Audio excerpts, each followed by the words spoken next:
Okay. All right. Good evening, everyone. Welcome to the Parks, Trails, and Greenways Committee. We will start with to see if there are any late items to include to the agenda. Does anyone have anything? I don't see any. Let me go to gallery view.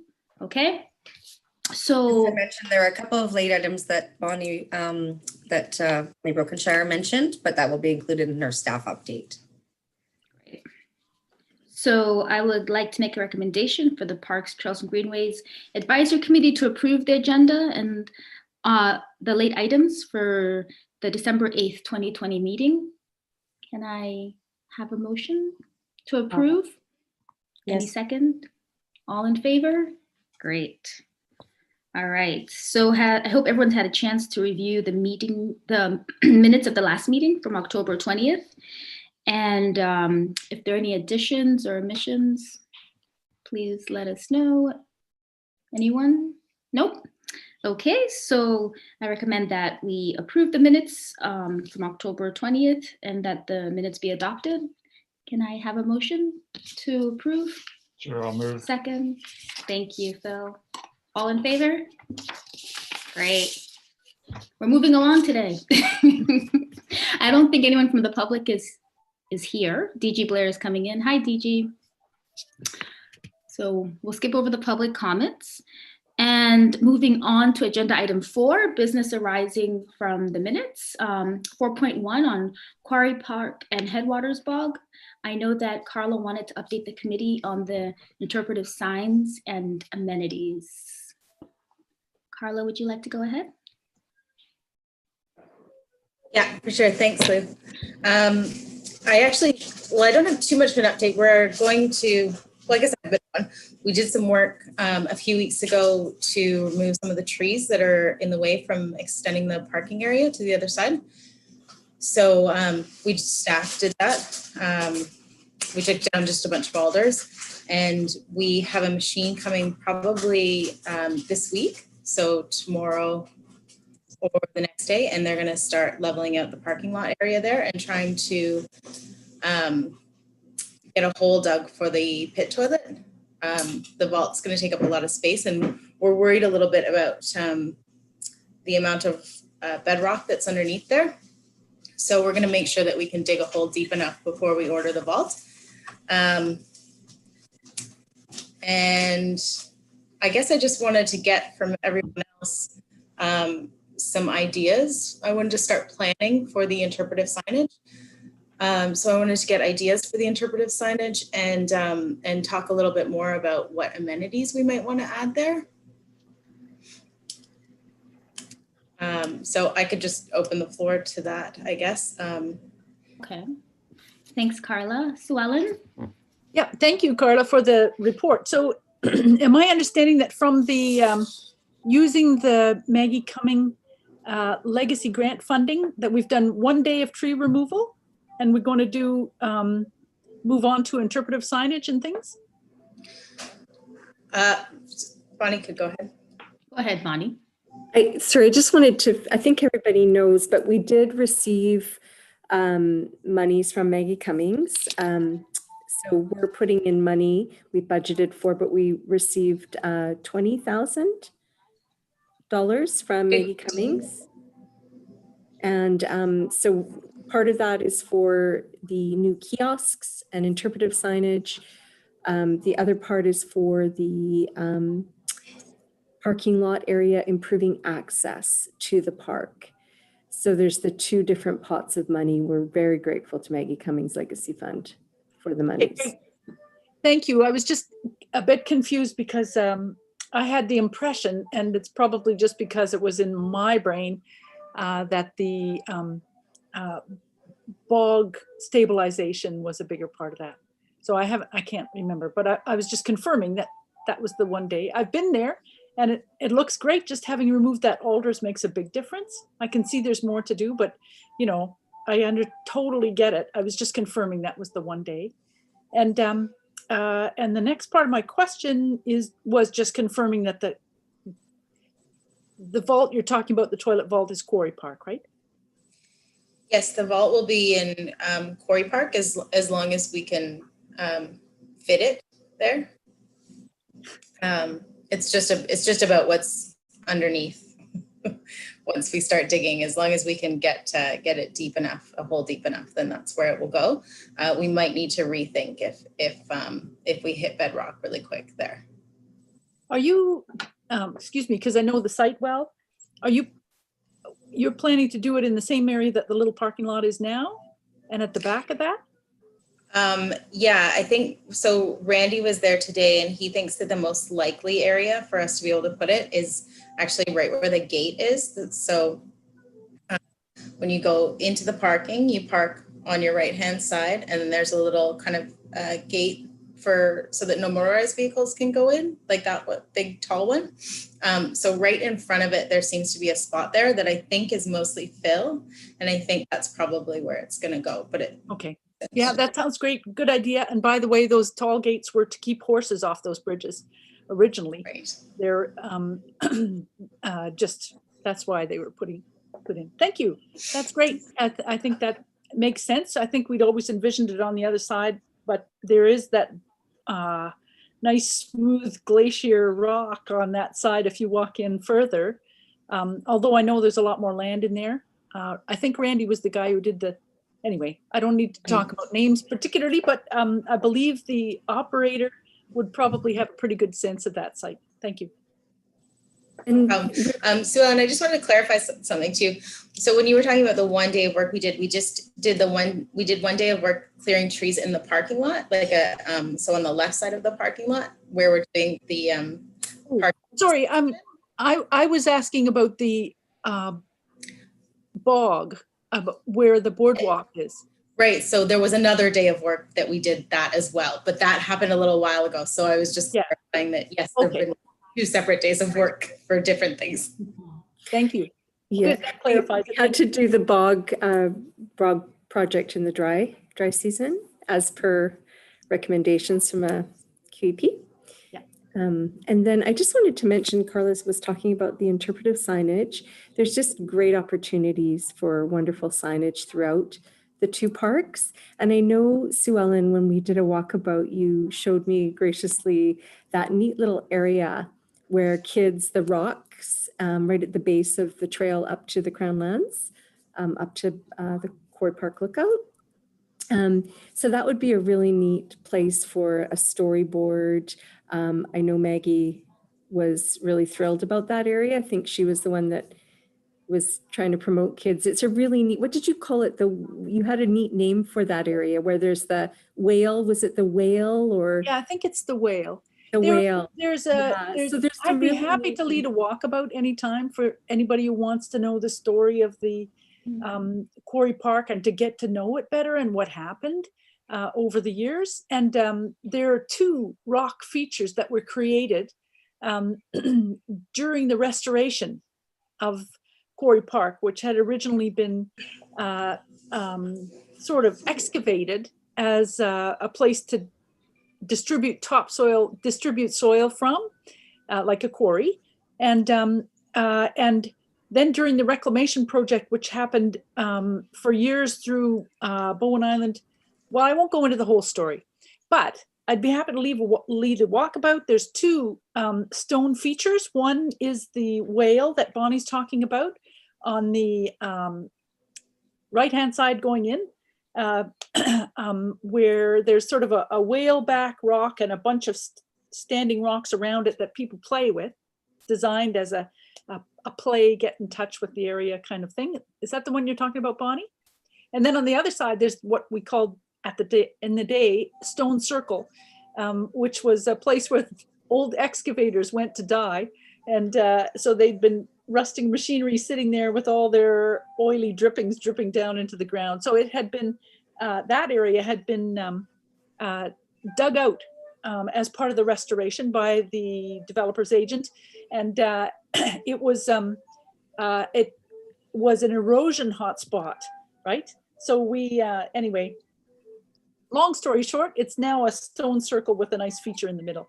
And both of those, all kinds of parts of the park have stories like those. So I'd be happy to share. And I also have photos from back in the day of the restoration, which I can show sometime. Like we can share a screen and I can walk people through it if you'd like. And then you can see what photos might be available if you wanted to use them in interpretation.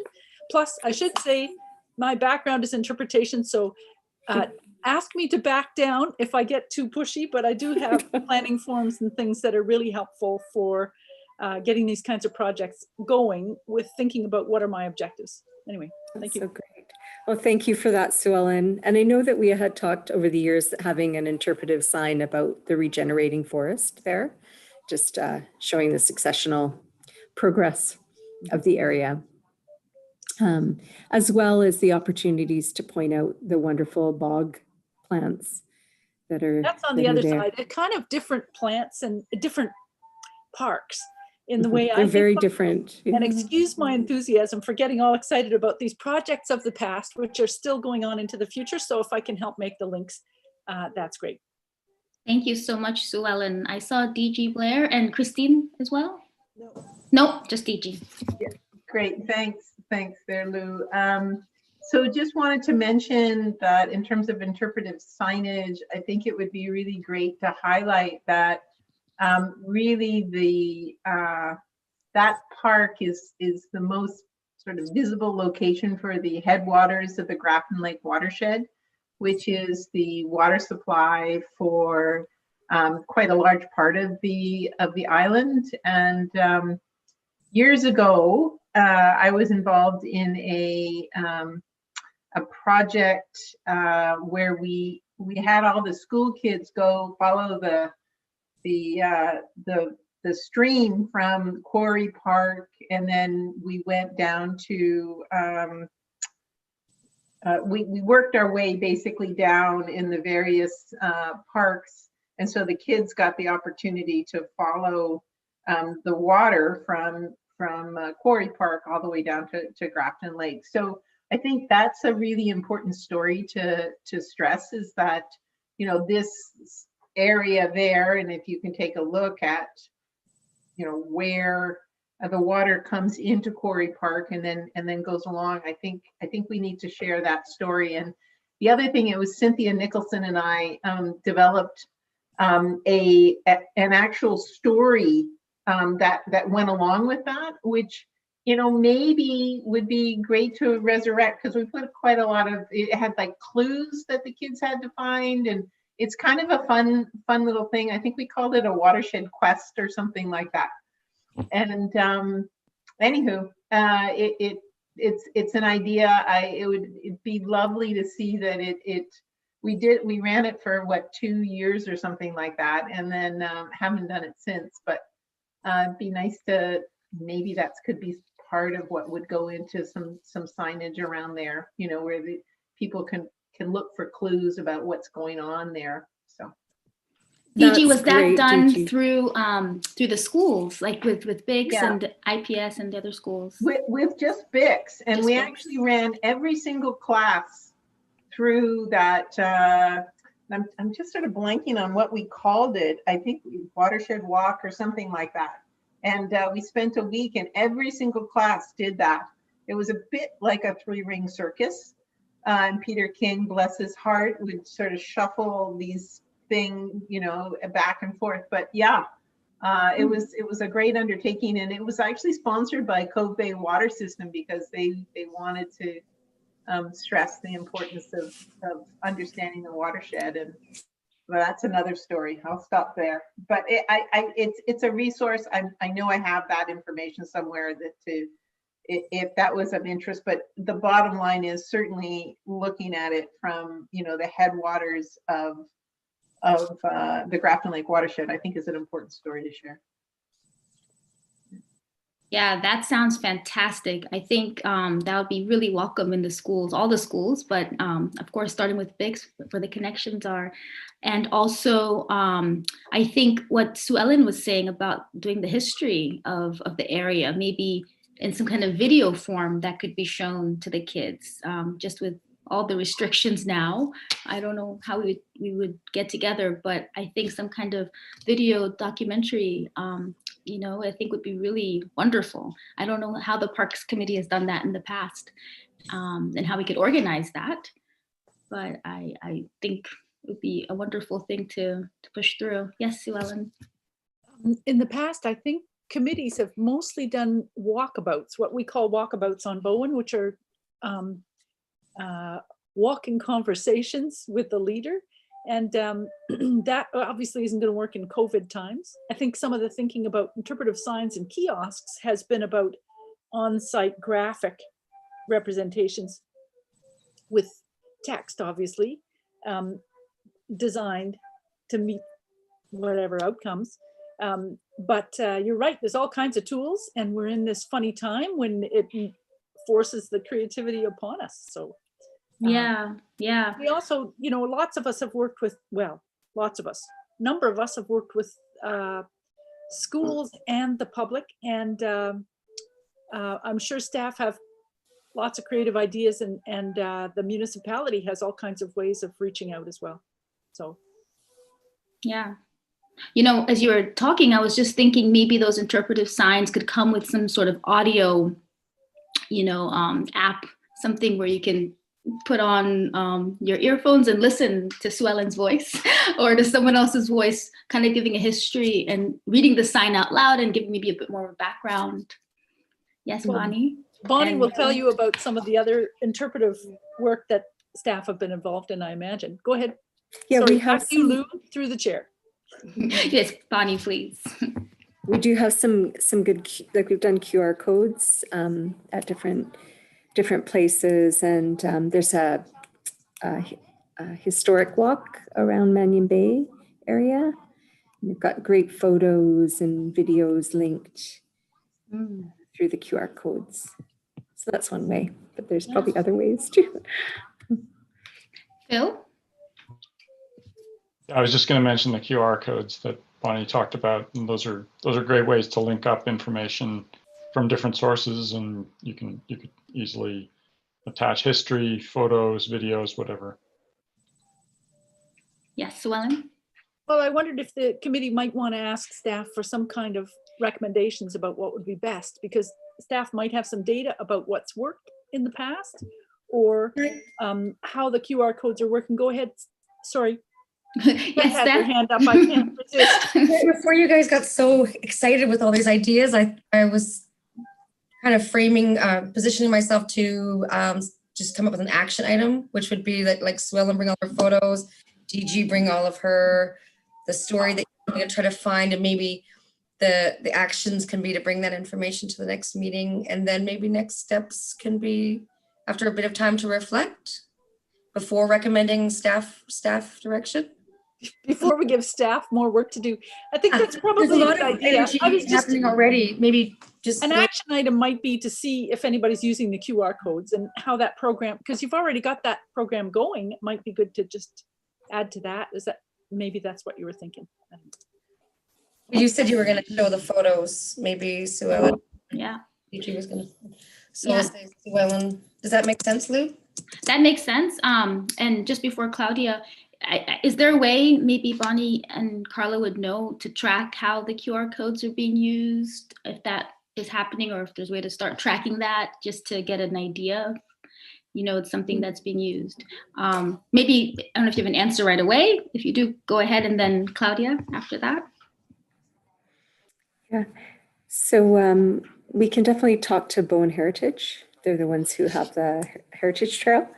So I can get that data. And I think too, I think it's, this is sort of a staff project. So it's not really a council thing. We're just coming for ideas, and we can come back to the committee with maybe even a little bit of workup of the ideas that have been mentioned today. The next meeting, just little blurbs and what we're thinking, just point form at each station. And then it would really help to have it fluffed out with what you have, Sue Ellen and DG as well, if you're willing to share some of that information. But I definitely can't. I know I was in a meeting for the Priority Conservation Area group meeting 2 weeks ago, and we brought up the QR code and the photos attached to that just during the meeting, just for historical reference. So yeah.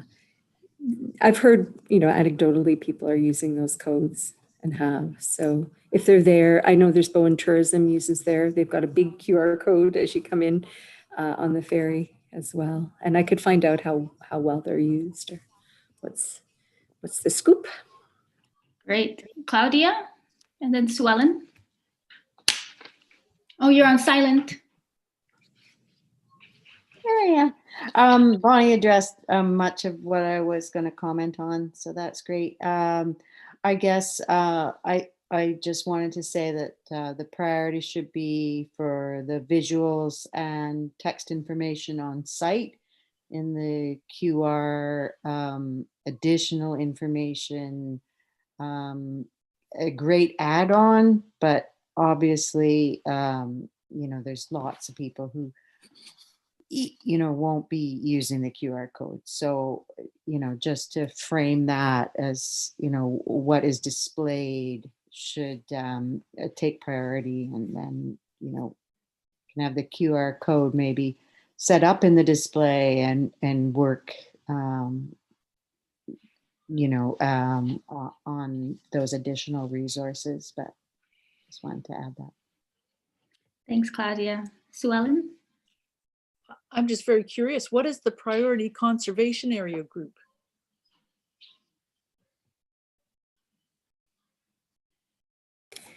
It's a few folks that have come together to bring to life David Suzuki Foundation, the good work they did, and they identified different priority conservation areas around Howe Sound. Mannion Bay, Snug Cove, Dorman Point area was one of them.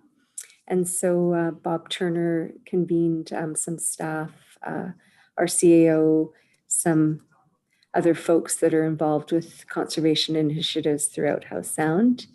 And Carla is gratefully doing the minutes. And yeah, so we're looking at Mannion Bay. It's in its real infancy, the group is. And we're just working on a vision statement, and Bob Turner's starting his videography mind going. And so more will be revealed. And I'll definitely come back to the group. No problem. That's great. I just was going, what? There's a conservation group that I'm not aware of? How exciting. Thank you. Thank you. So are there any more comments? I think we have a good way forward. Carla and Bonnie will take these ideas and then we'll discuss at the next meeting. Anyone else? No? Okay, I promised to be under an hour, but I think we're not off to a good start. The next item on the agenda is the Mount Gardner Motorized Use Review of Public Engagement Process. I know Bonnie wanted to talk to the committee about this for a few minutes. I'll be really brief because I don't have a lot to share. Our CAO, Liam Edwards, is involved with discussing sending emails to Tom Blackbird. And the delay, Tom has said, has been because of the changeover in politics, our cabinet. So there was a preliminary consultation plan, which I disseminated to the committee right after our October 20th meeting last month or so ago. And nothing has happened to date. Liam, hopefully we'll hear, we just wanted to sort of touch base with Tom to see if that's still their plan, as per the email that I sent you, all of you. But there's no other news so far. Tom has stated that no new works are going to happen on the mountain other than those that he's authorized. And maybe Phil might, I don't know, Phil, if you've had any correspondence through BITS at all, but yeah. Nothing new. We've been just waiting to hear from him, like you. Okay. Yeah, there's sort of been a lull with the election and the new cabinets and cabinet. So definitely next meeting, I'll have more of an update for you. Thank you, Bonnie. And if the consultation process is starting, I will send out an email to the committee and let them know if it's before the next meeting. Thank you for keeping us abreast on that. Any comments for Bonnie? Questions? No. So it's a nice segue into the next topic, which is the BITS update in update section. Phil, do you have anything for us? Yeah, really briefly. Sorry, I didn't submit any notes, but we've been pretty active with starting some low impact trail maintenance work on Handloggers Trail and the lower sections of Handloggers. I think I spoke that we were going to do some of that last meeting. We did have a successful couple of events of trail work on that, and that's gone very well. Managed to get some of the drainage off the trail and into the side portions of the trail to reduce erosion. The signage committee is working feverishly to get the typesetting done. That's the ongoing story of 2020, I think. My hope is that we will be ready to submit an order before the end of the year, but that's going to be my New Year's Christmas present, maybe, is to get that done. I don't know if it's going to happen, but hopefully it will. Blame it on COVID. Yeah. Yeah, and then we've got a members meeting coming up December 17th, so I think there should be some public broadcasts of that members meeting coming up. Just basically to have a bit of an update with members on activities in 2020 and the plan for 2021 with projects that are in progress, but also to get input from members on some of the project activities as well. So yeah, we'll keep you posted on that activity. But that's it for updates from BITS at this stage. Thank you, Phil. Any questions for Phil from the committee? Nope. All right, so moving on to staff update. I know Sue Ellen has a few items. Not Sue Ellen, sorry, that's council update. Staff update would be Bonny. Bonny, is there something here that you wanted to update, or you wanted I just wanted to also just mention to the committee that the connector trail from Killarney Lake picnic area up through Metro Land into Crown Land to Skid Trail is we've got authorization from the province, and we also have been working with Metro Vancouver, and we're hoping that the works will be conducted in March. We want to do some revegetation of some areas that are disturbed, and that probably will be in the fall. So hopefully with COVID gone, we can muster some volunteer efforts there. But if all goes as planned, Metro, there's lots of sort of protocols to follow and agreements to be signed. And so we hope that it will be done in March. That's the goal. I'll update you further in next meeting. Oh, yes, Ben? Hey, Bonnie, I wanted to ask about there's an existing bike trail that goes up from the picnic area. Is that's going to be decommissioned, or is it going to be part of the trail that you're putting together? Yeah, so yes, some of each. Okay. So some parts of it will be decommissioned. There's some really kind of rough patches. We are going to, I think, circumvent the real steep area there. Okay. But so we are going to improve the sort of, the really disturbed areas, and but utilize that as to decrease some of the disturbance as well. So a bit of both. And it's a nice area. And then we're going to branch off a little bit. And then it hooks up nicely, it goes along a bench, and then it hooks up nicely to the Crown Land. That's great. Yeah. And we want to keep, there's kind of a wetlandish area that initially we thought that would be without knowing the wetland was there, we were going to put the trail closer to it. We're trying to keep as far away from that little area as possible. So the old disturbed trail is our best bet, and Metro, that's what their preference is. Great. I'm excited for that trail. It's beautiful. And when non-COVID times, we can all go out and go for a walk there. It's a really nice, really nice connector trail. Thank you. Was there work done on that trail a couple months ago, just toward the end of the summer? I saw, maybe that was different work. They had the boardwalks they were taking out, and I think just removing from, was that the same connector trail, or that's Skid Trail. Okay. Yeah, that's the skid trail, which connects from Hiker's Trail. But I believe that the trail Bonnie's talking about will connect with that lower skid trail eventually. So it'll be a connection point between Killarney Lake and that one. That's great. Yeah. Can't wait. Any New members of the committee, I sympathize, because you're probably all got maps in your head and you're going, where is that? Anyway, That's me. try and get some maps. Yeah, we'll go for a walkabout and it'll all come clear as soon as possible. We'll do that. Yeah. Yeah, that'd be lovely. All right, thank you so much, Bonnie. And Sue Ellen, I know you had a couple of items here for the council update around the forest outreach campaign that the Islands Trust Conservancy is carrying out, and any other updates you have for us. Yeah, okay, thank you. I just, I think maybe it was at our last meeting, but anyway, I wanted to let people know that the Islands Trust Conservancy had sent out a forest outreach 2-pager. And I'm wondering, Steph, are you going to show that on your, are you going to do the screen sharing, or have my emails haven't been getting to you, have they? Okay, if you can I screen share? Yes. Yes. Okay, then I'm going to set up my, whoops.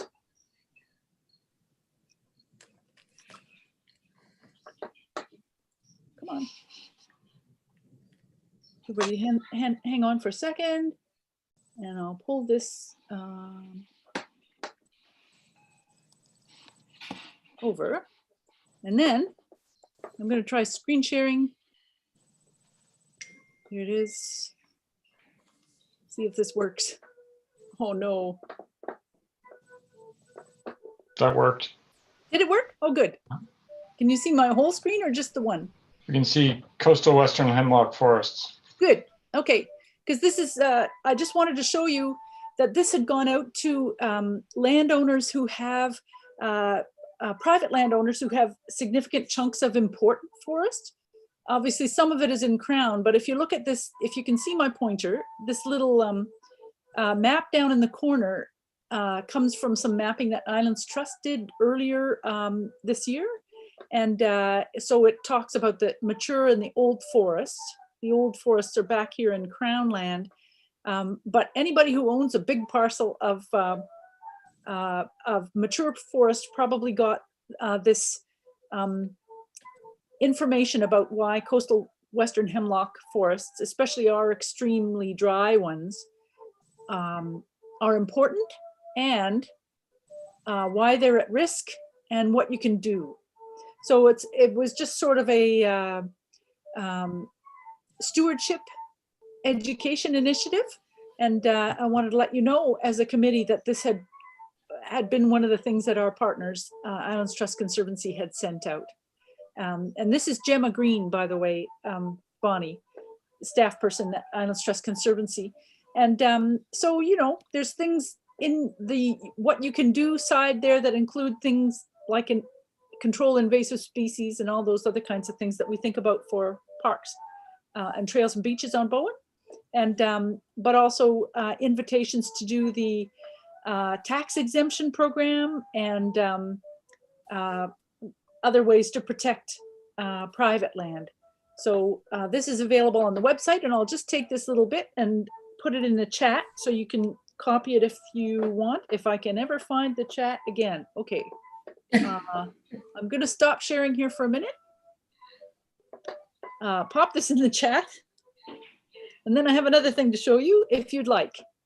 Yes, and just before you go ahead, Sue Ellen, I'm not sure if it's only me, but I'm hearing music. I don't know. Oh, I'm sorry. That's my husband playing the flute. Oh, okay, no worries. It's very lovely. Just wanted to make sure it wasn't in my head.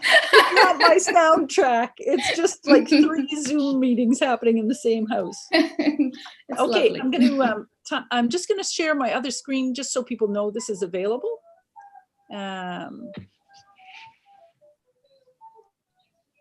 Okay, so this is at the Islands Trust website. There's your two island trustees, and this is a whole page about Bowen Island that's now on the Islands Trust website. So it has all the information about discussions that have been happening about the tax requisition and things, but it also has the sensitive ecosystem mapping, the eelgrass habitat mapping, and the forage fish mapping, which I'm sure Bonnie's got all this, but it can be, in case it's a challenge, to find it on the municipal website. And some of the other info about some of the other nature reserves and things. So from our partners, our collaborators, the Islands Trust, you can find out, here's that tax exemption program. If private landowners were to covenant part of their property, they can get up to 65% of their tax reduced, and or reduced to nothing, like gone. And so this is something only the Islands Trust has, and the rest of the province is jealous. And so it's a conservation tools. Anyway, more information about connections between the Islands Trust and Bowen Island are all on this page. Now, shortly the website will get updated, probably in February, but still, for now, that kind of information is there, and it's under this Islands tab when you're at the homepage. Anyway, that's all I wanted to do, is just let you know about some of this information and where it was. Thank you. Let me get out of screen share here if I can. Thank you so much, Sue Ellen. Are there any questions for Sue Ellen from the committee? Thank you a lot for sharing that. And how do homeowners get to know about the work that you're doing? Is that something that is easily accessible? Well, that's partly why that mail out happened this summer, and from the Islands Trust. But normally what happens on other islands is that information is more available to people because they're connected more with the Islands Trust and the local trust committees, which act in the sort of the place of a combination of Bowen Island municipality. So we can spread the word, or I wanted especially the members of the committee to know about it. Steph? Yes. Remember that Steph? super exciting function that Carla and I created on your committee page? It's like an archival documents and maps, primarily about Sue Ellen's multiple amounts of information. I'll link it there. Speaking of information, I've been going through some of my files. And if there's some people on the call, like Christine, who remembers the Trails Committee from back 25 years ago, I've probably got your files. So if you need something, let me know. That's what's behind these birch trees back here. Or else DG has it. Yes, DG. It was more than 25 years ago, Sue Ellen. DG? Yeah, just a thought in terms of the 2021 work plan. You know, I think we could do a better job about communicating about the value of parks, trails, and greenways, and the connections, and the, you know, like Sue Ellen was just talking about the you know, what the Islands Trust is doing in these areas that are so important. You know, like the areas that yes, that and then the areas that are part of the conservation areas that the trust manages. And then, so I just wonder whether or not it would be a good idea to put onto our work plan something about regular communications about the values of our natural areas that, you know, we all know about. And that's why we're on this committee, most likely, and that we need to be better about sharing that more broadly. And so maybe, I don't know what the action item would be, but perhaps put it on a future meeting where we could maybe come up with a strategy and have some regular communications.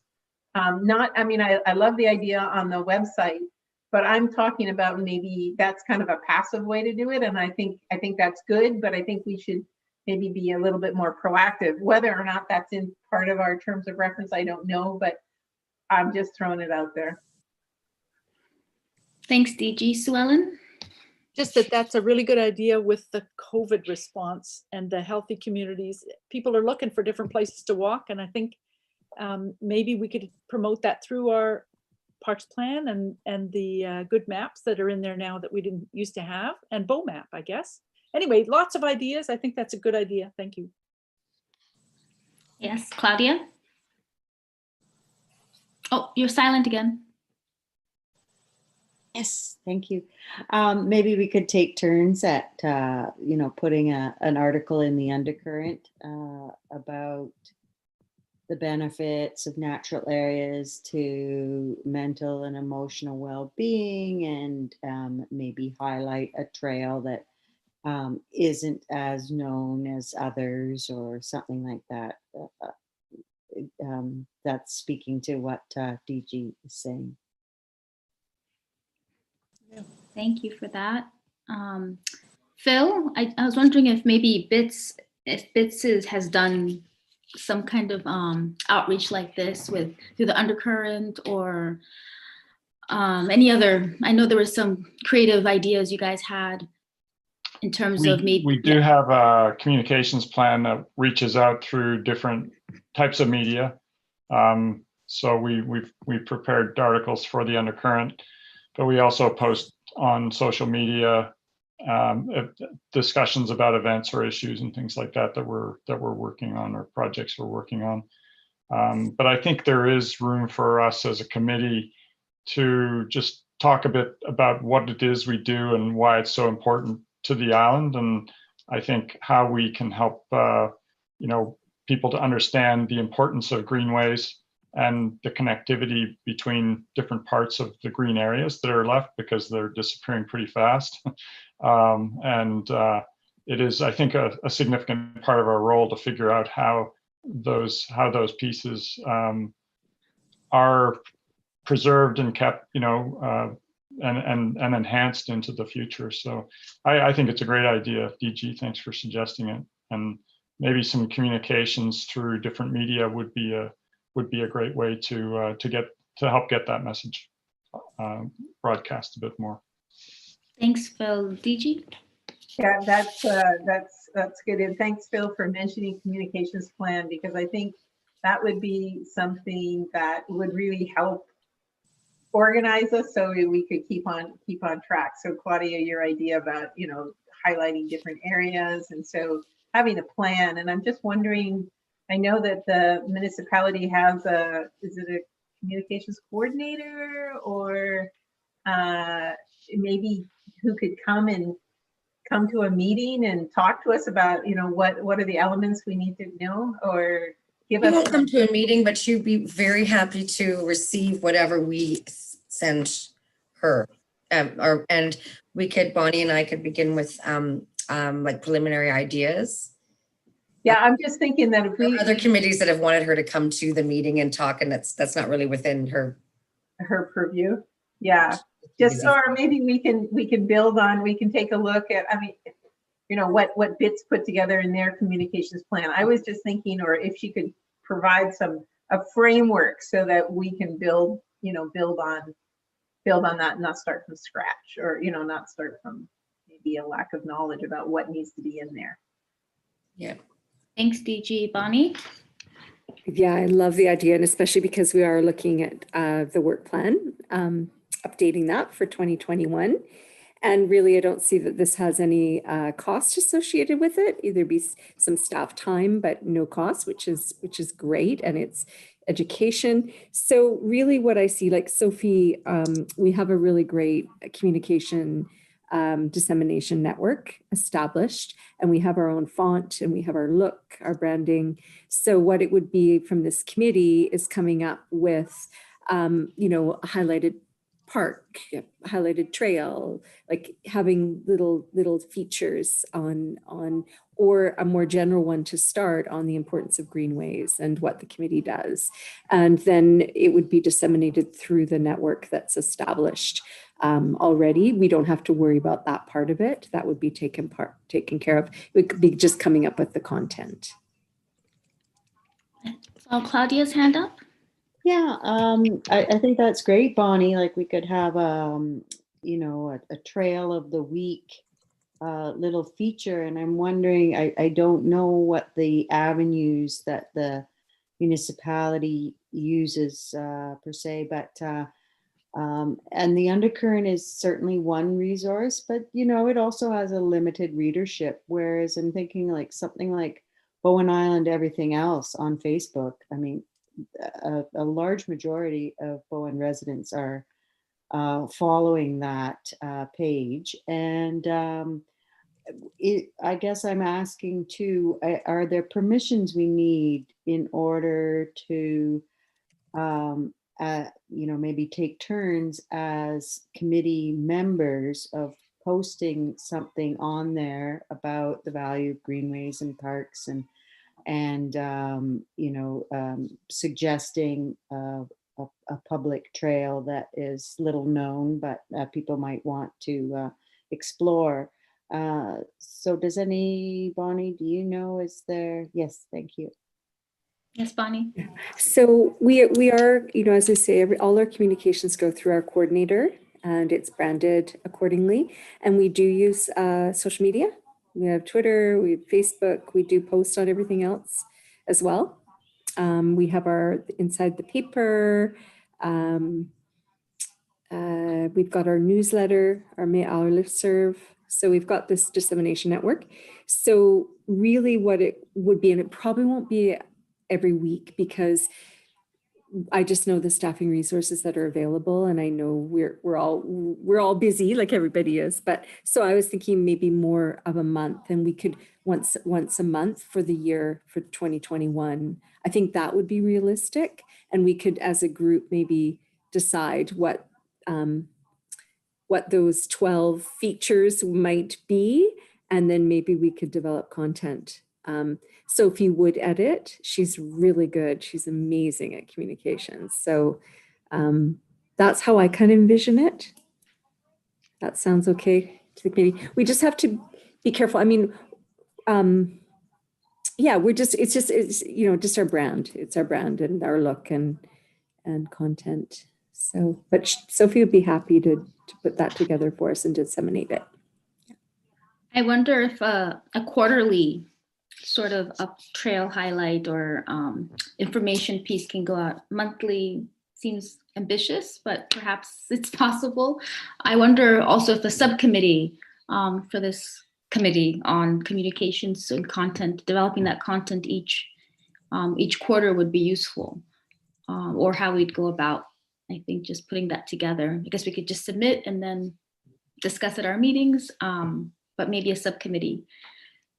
That's a great idea, Lou. So what I propose is probably won't be every month, because by the time we get our work plan kind of approved, and so in January, I'll bring an updated work plan. I'll have to carry over some items that didn't get done this year, but we're doing pretty good. But I will bring the work plan, and we could sort of solidify that line item in the work plan. But I will put it in there loosely that we're looking at maybe quarterly to begin with, and we could fluff it out a bit. Sounds good. Sue Ellen. First off, congratulations staff for being mostly up on the work plan through a COVID year when everything went kablooey. And secondly, regarding beaches, Virginia, Penny and I did a session sort of outside of the municipality. We did it for the Bowen phone book a few years ago. So we have the text for that about some of the special beaches already. So I can, I guess I'll ask Virginia to send that if we can use that. And then we've got a little core that's kind of already done for beaches. And if we wanted to set up something that might actually lead to some kind of online thing or something in the future. Anyway, just it's some content we've already got, and put me on the action plan for getting in touch with Virginia. Thanks, Sue Ellen. DG.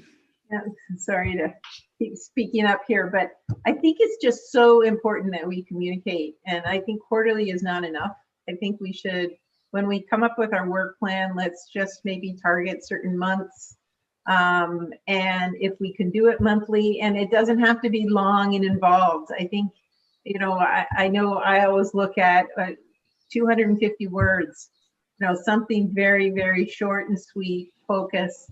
And I think it should be doable if we can just come up with okay, what are the, let's call it 10 different focus areas, you know, beaches, forests, particular trail. It's not going to be hard for us to come up with a number of things for 2021. So I guess I just see that it's really important that we communicate the value of what parks, trails, and greenways are on Bowen Island, and it needs to happen sooner rather than later.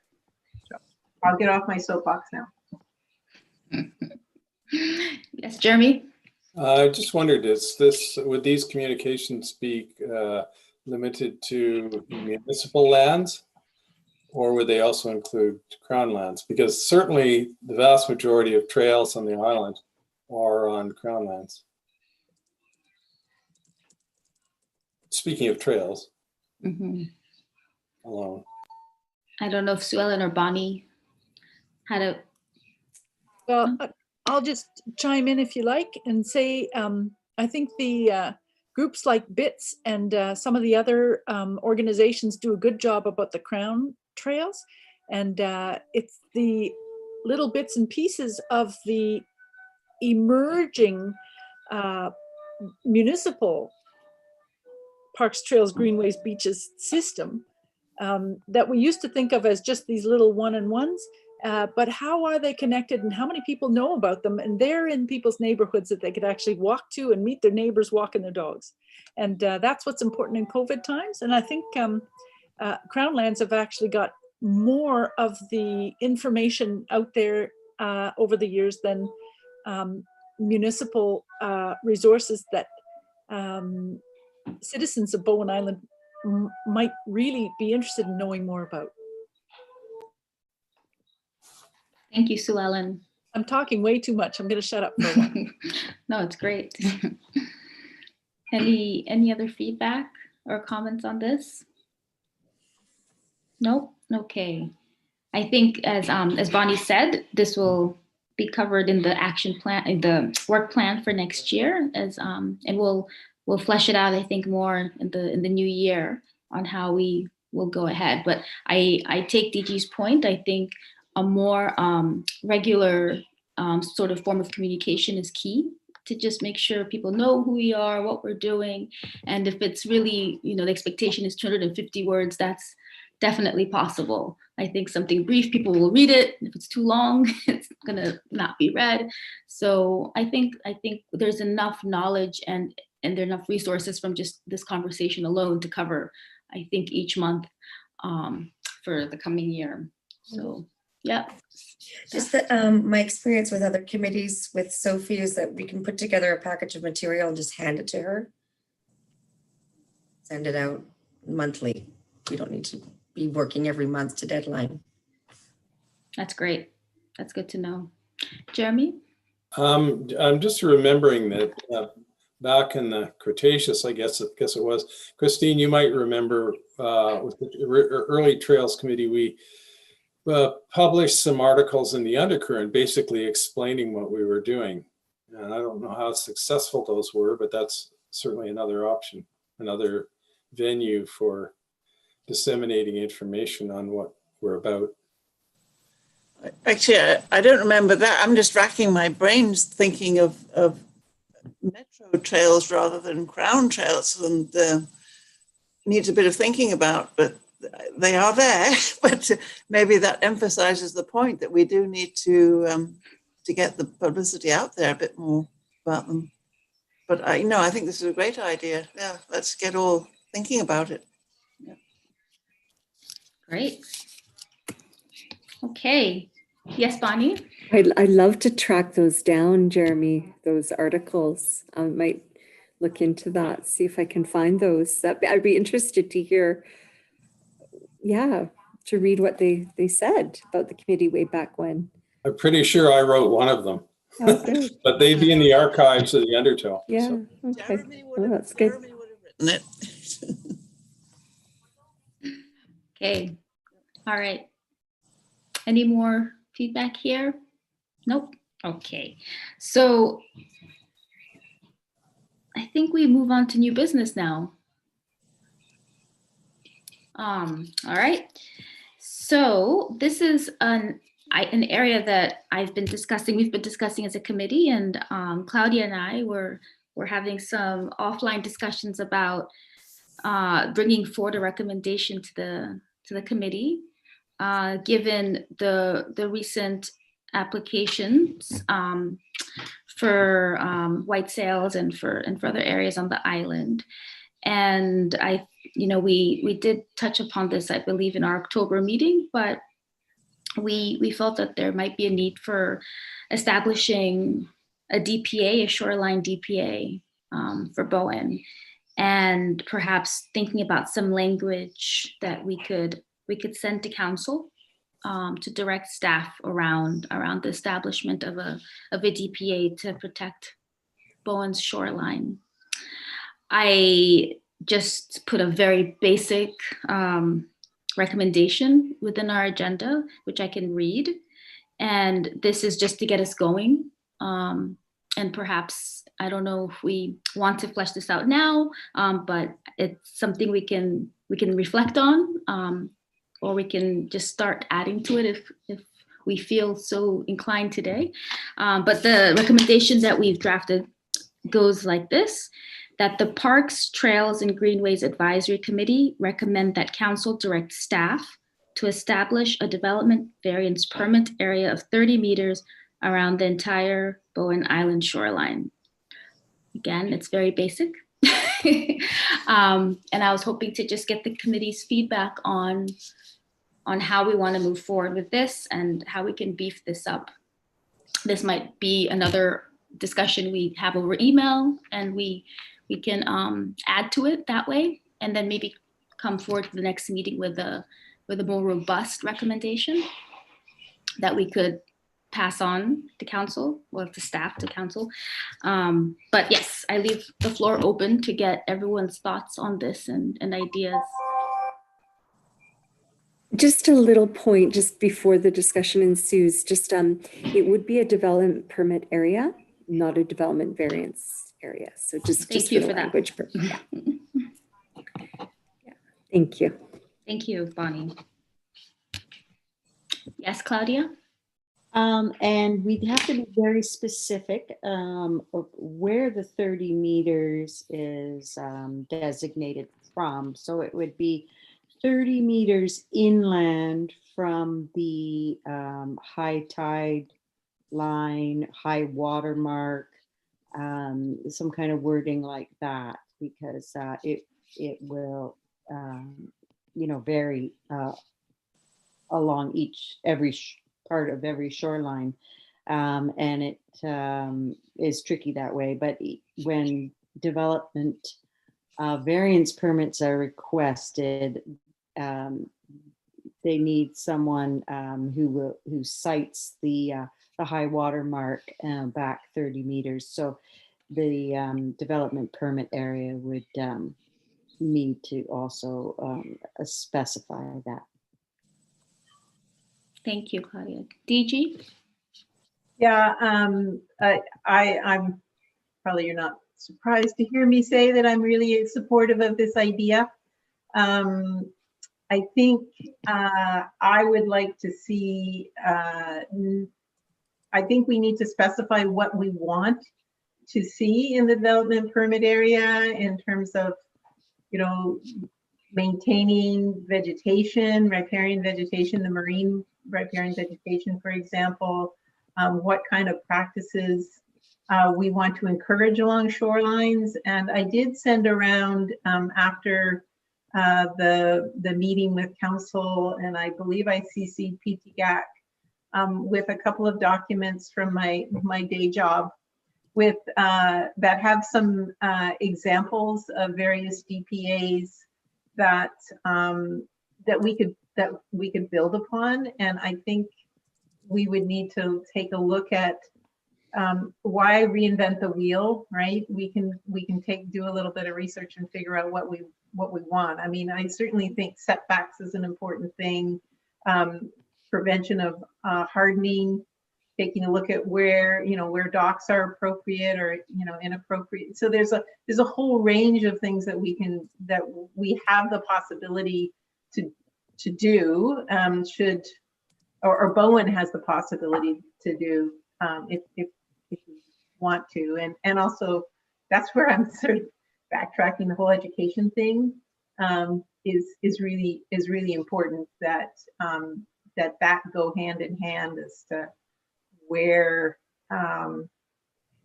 so that people are seeing the value in this sort of approach to managing our natural asset. Because I mean, I really do feel that our shorelines are a huge asset for Bowen, and a natural asset. It gives a feel to our island and whatnot. And if we don't manage that, then things are going to change. So I would encourage folks to take a look at those couple of documents I sent around. And it would be great to also have folks from our planning, staff from our planning to take a look also at what else is out there. So. Thanks, DG. Ben and then Jeremy.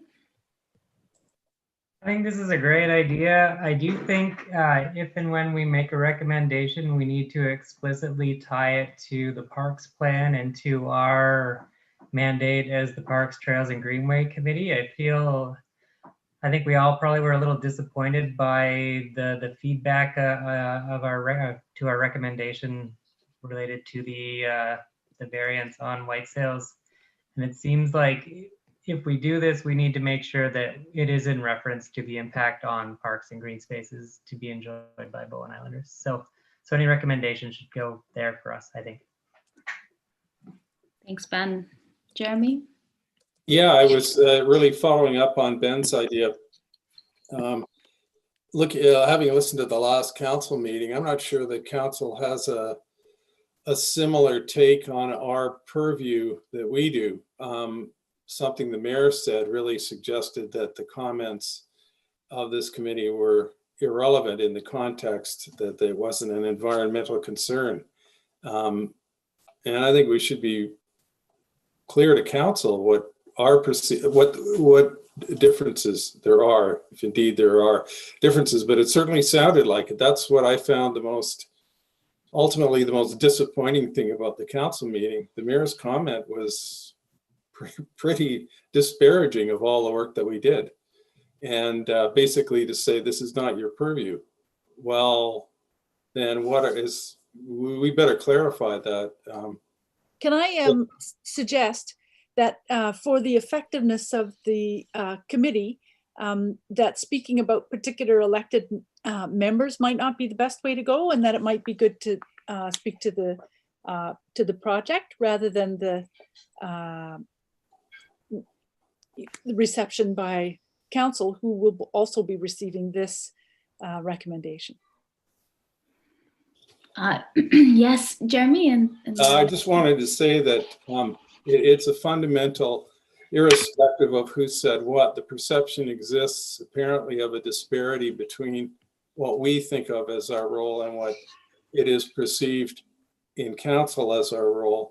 And I think those things are fundamental before proceeding to anything else, because if we develop and there's some wonderful ideas about that for development, shoreline development permits, but if they're not going to be listened to, then it's all in vain. Christine? Yeah, I absolutely just want to echo what Jeremy's saying, and not wanting to mention the council, but basically council is just not, I don't think they took any notice of what we said, that excellent information that we'd given. That's not excluding you, obviously, Sue Ellen.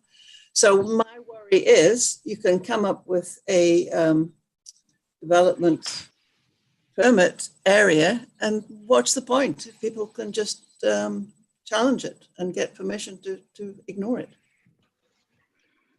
Phil and then Sue Ellen. Yeah, I guess my concern is that we kind of already have a development restriction area designated within 30 meters. And isn't that what we already have? So question is, what else can be done that has more teeth, that is available to us as a mechanism? And I think that's all part of, I fully agree with your comments, Jeremy and Christine, that we do need to clarify our role and how and in what context are we meant to be commenting. Part of our terms of reference is to comment on rezoning applications and development proposals. And if that's not in the context of what a greenway is, or I think there's lots of different ways of interpreting greenways and outdoor recreation possibilities on the island that fall into our purview. So I just want to, reinforce that I think this is a really important thing for us to speak out on and define in much better terms. I had seen Sue Ellen's hand first, and then Bonny. I'll let Bonny go first. Okay. I just wanted to clarify the development within 30 meters. So currently, the only thing that needs a 30-meter setback is like a dwelling. So if there's a small shed, tree removal, blasting, all of that can happen right up to the natural boundary to the sea. So the only thing that's regulated through the land use bylaw for setback is something that's a dwelling, like a dwelling building. So a small garden shed could be built in that 30 meters. You could take down every tree within the 30 meters. You could blast, you could change the land. There's no trigger for any environmental assessment. The only trigger would occur if there was a fish bearing or riparian area regulated stream on that property. Then there would be some protections and a trigger. But other than that, there's no triggers. So that's where the development permit area, as it does for our water course, our water areas, our water aquifers, stream protection areas, it allows for that trigger so that in theory, before anybody does any excavation, blasting, tree removal, that there is an environmental professional that's sought for their advice to mitigate the environmental impacts. So just for clarity, I mean, I'm sure everybody understood that, but development can happen within the 30 meters right now. Thanks, Bonny. Yeah. Sue Ellen? Yeah, thank you everybody for your input. I just wanted to, those that watched the council meeting will know that I read from our official community plan, and I have a bunch of fundamental goals, objectives, and policies that are municipal policy because they're in our official community plan, and that's governed by the laws of the province that say if you have an official community plan, you don't have to do everything that's in it, but you shouldn't be doing things that are against it. And anyway, so these are things like policy 79, for example. The municipality will work with other governments to manage the 300-meter municipal boundary area. That's going out from the sea. Sorry, wrong one. That's from the shoreline out into the water, but also that we will objective 38 to identify, protect, and preserve sensitive coastal vegetation. For example, there's a whole bunch of them, and those, as well as the parks plan and some of the other plans that we have, including some of the other documents, including the Economic Development Committee ones about where Bowen's nature and outdoor recreation has been identified as a business asset, as a commercial asset to businesses on the island. Anyway, there's lots of good things, objectives, plans, and goals and things that we can already work from. And I'd encourage everybody to have a look at our terms of reference if you haven't already. I think I can see them there at the last page of the agenda as part of our terms of reference and as the committee. And the final thing I wanted to mention is that we're doing a very similar project on Keats Island, which is next door. And I'm the chair of that local trust committee. So I'm not the main person in it. I just chair the meetings. But of course I'm involved. And so what they did is they had a robust community information participation working group at the outset. they did this, of course, because waterfront property owners are very interested in not only their views and their access to nature and all that kind of thing, but also their own property options. And so by taking a boat around the Keats Island and doing a bunch of working group, anyway, it took them a couple of years that the working group came up with what the goals of a DPA should be for Keats Island, and now staff are beginning to work on that. So it can be a longer project, and I would encourage the committee to think about the public participation, the community input, parts of that at the beginning. Thank you. Thank you, Sue Ellen. Just a comment, and I because I'm not a voting member, I'm just here as a staff liaison for the committee.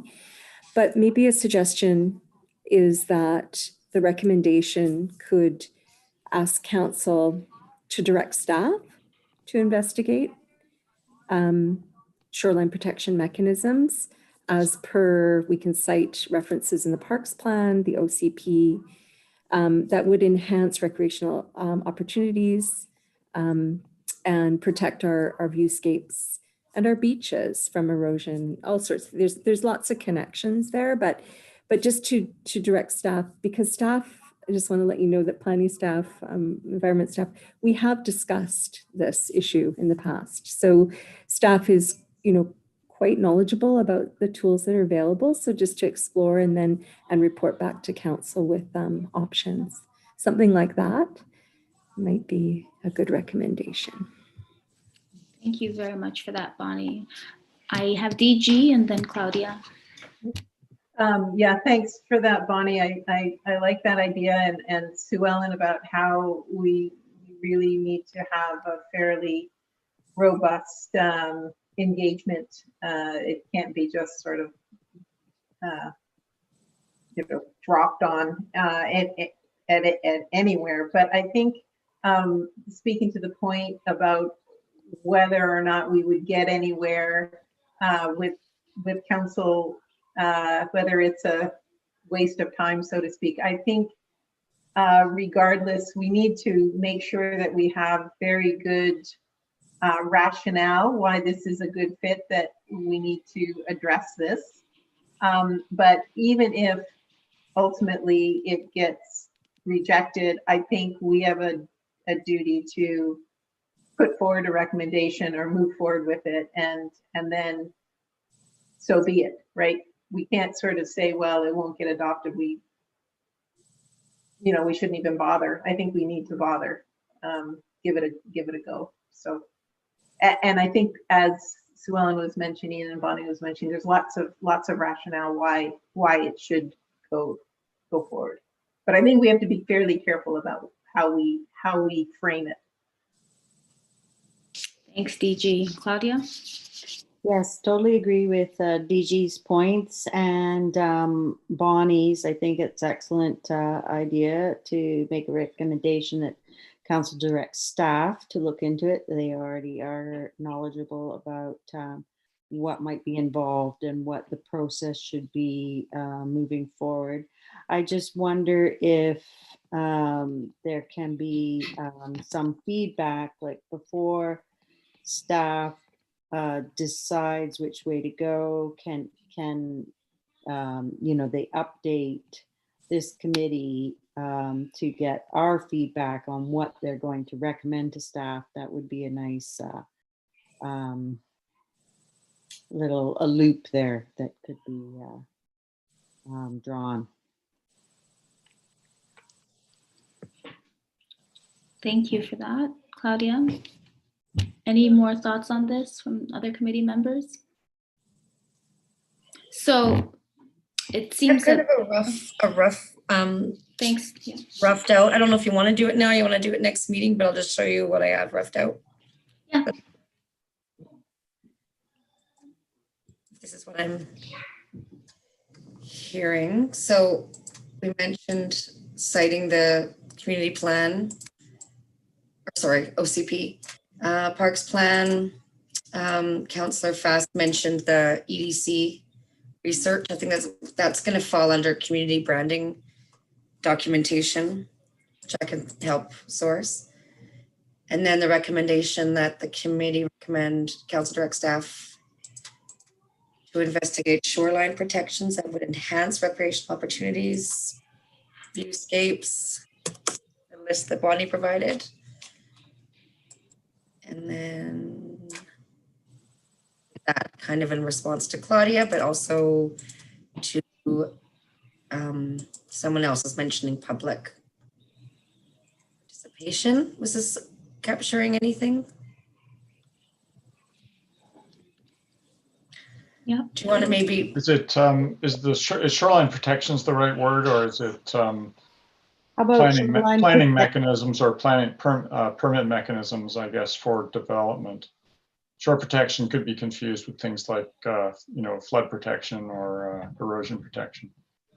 So after here, like planning there? Yeah, I think it's planning mechanisms such as permit area designations and things like. I think that's what we're looking for as opposed to shore protection.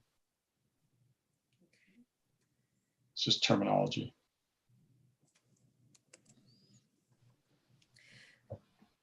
But do you want to just, maybe we can put.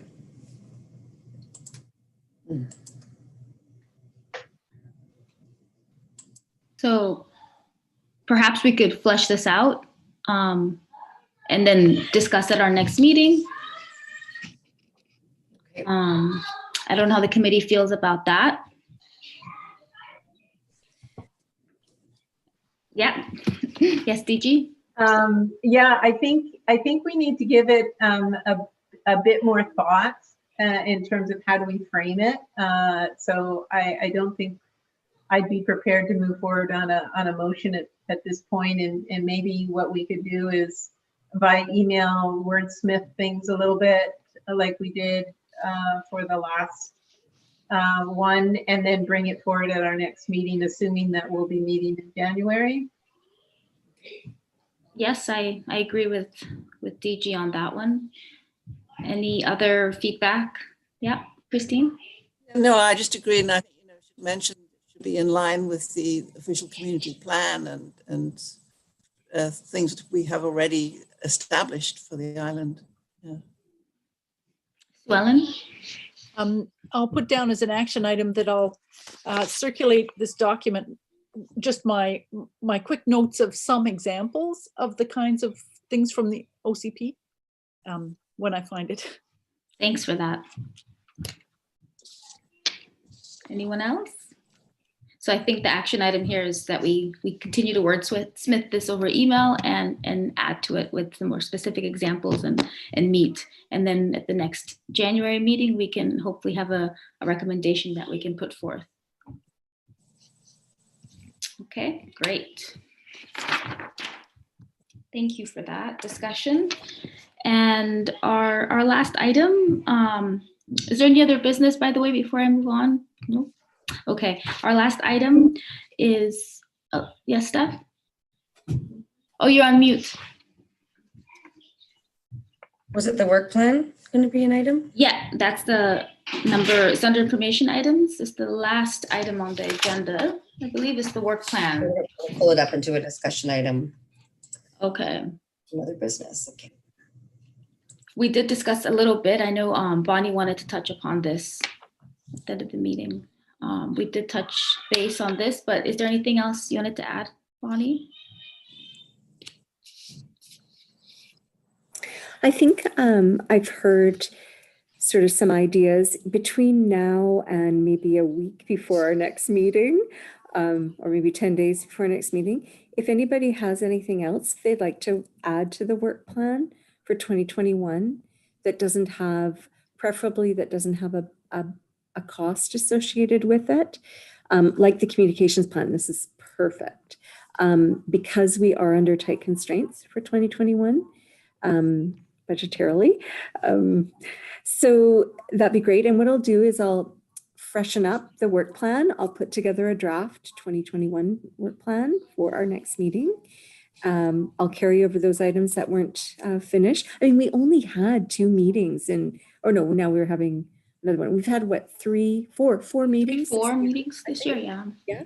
So, yeah, so there'll be some items that will carry over and will fit nice, I think, with the Quarry Park upgrades, like the boot brushes and such. So I'll freshen it up and bring it forward to the committee next meeting. Thank you, Bonnie. Jeremy? Just a question that maybe Sue Ellen or Bonnie can answer in regards to the Maggie Cumming Fund. Those monies that are available, are they committed to that, to the work at Quarry Park for the outhouse? Or are they? Yeah, so they are. We put the project profile. So we've committed for the improving the access. So that's the trail, and the outhouse is separate. That's a minor capital project for the municipality that wasn't included. So the Quarry Park improvements, access improvements, the parking lot, etc. That's one pot of money that the Maggie Cummings Fund gave us. The other pot is for the interpretive and new kiosks and interpretive materials. So that's the other pot of money, and they are dedicated to those 2 projects. Not there is other monies there from Dear Maggie, and in the future we could apply for another project. I would recommend not in 2021 because the Quarry Park, Headwater Park improvements is a 2-year project. So we're finishing it in 2021 and we had to budget. We have to supply some of the monies as well. So, but if thinking caps on for 2022, which will be upon us before we know it, and we'd have to start that budgetary process a little bit before 2022. If there's another project that you have in mind, Jeremy, we could definitely apply to Maggie Cummings Fund for that.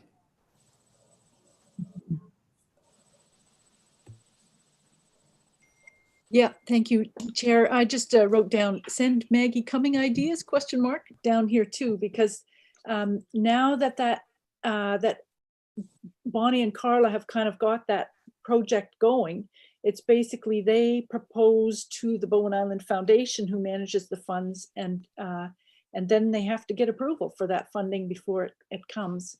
And there's probably some reporting parts and things that we don't know. So we should be looking several years ahead, and to help staff and our friend Maggie be able to actually take action and get projects done. So I like your idea of thinking ahead and thinking about Maggie Cumming projects. That's good. Maggie Cumming legacy projects. If anybody needs the info about Maggie's, what the objectives are, what kind of projects she's looking for and things like that, Bonnie has the agreements, or I do as well. So let us know. Thank you, Sue Ellen. All right. Is there anything else on the work plan, Bonnie, or that's all for now?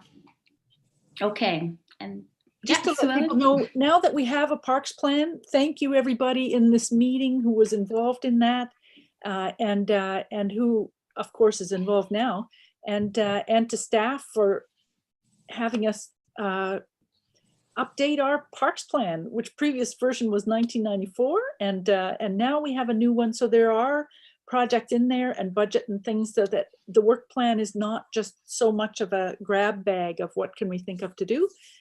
There's a path forward there, right, Bonnie? And so now I'm just so pleased to have the work plan, to have the parks plan as the main course of what we do.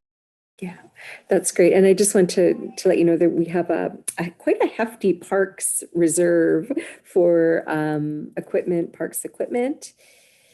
So I have put in a request for some monies towards benches and picnic tables, because benches were something that came out of the parks plan, especially with the older folks, the focus groups, and the general public. So there's many areas on the island that just a nice bench somewhere to look out over the ocean, or in Quarry Park, we can use some in Quarry Park too. So we'll strategically place those, but I have requested, I think, 4 benches or something for 2021, and a picnic table, 2 picnic tables. Great. Thank you. Thank you, everyone. We have no more items on our agenda. And I wanted to first, actually before I close, to confirm that January 19th, Tuesday, January 19th will be the date for the next meeting, right, Steph? That's what's on the calendar. I grabbed that. That seems to be a time that works. Is it the third Tuesday? Is everyone with that? Yeah. Okay. Wonderful. Yeah. By the way, that's Vacations planned, no holidays away. Sorry, what was that Work date on- again? we can work on all these projects. By the way, the third Tuesday has been the evening for Trails Committee meetings back in the day. And I believe, but I was never on that group. I was on the Parks, the Bowen Island Recreation and Parks Commission back, 1996 or something. Anyway, all the way since then, it's always the third Tuesday in the evening. It just keeps it simple. But we can change times and dates if people want, if it suits. Jeremy, it's the 19th, January 19th. Yeah, the penny dropped on that one. It's just after. Yeah, it's I think the time seems to work for everyone. Nice to keep the tradition. We pulled for the last one and it landed exactly where the date was. So Okay. yeah, Sue Ellen, we tried, but All right. Well, with that, I'd like to wish everyone a happy, unique holiday this year, and see you in the new year, if not sooner. Thanks, everyone. Thank you so Thank much. you. And thanks everybody for your dedication. Happy holidays, everyone. And Happy thank- holidays. Thank you, Chair. Yeah. Thank you.